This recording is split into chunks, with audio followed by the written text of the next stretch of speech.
Il prossimo autunno potrebbero essere già operativi dei nuovi corsi di laurea ad Agrigento, tutto frutto della convenzione stipulata tra il CU e l'Università Romena d'Urania di Galati nei mesi scorsi. I primi sopralluoghi tecnici per rendere operative le aule e i laboratori dovrebbero iniziare a fine giugno. La sede, quella attuale di via Quartararo, a Calcarelle. Obiettivo sarebbe l'avvio di un corso in ingegneria agroalimentare triennale con 3 specializzazioni biennali dedicate ai singoli settori.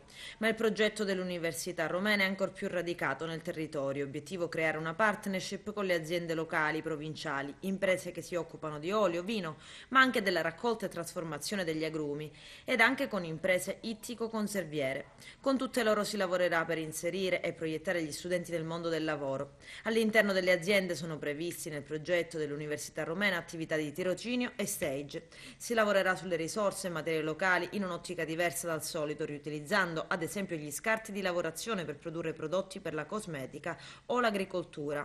Previsto per il prossimo anno accademico anche un master realizzato tramite il Conservatorio di Messina. L'Università di Palermo conferma invece il suo interesse a garantire su Agrigento solo il corso in servizio sociale e null'altro.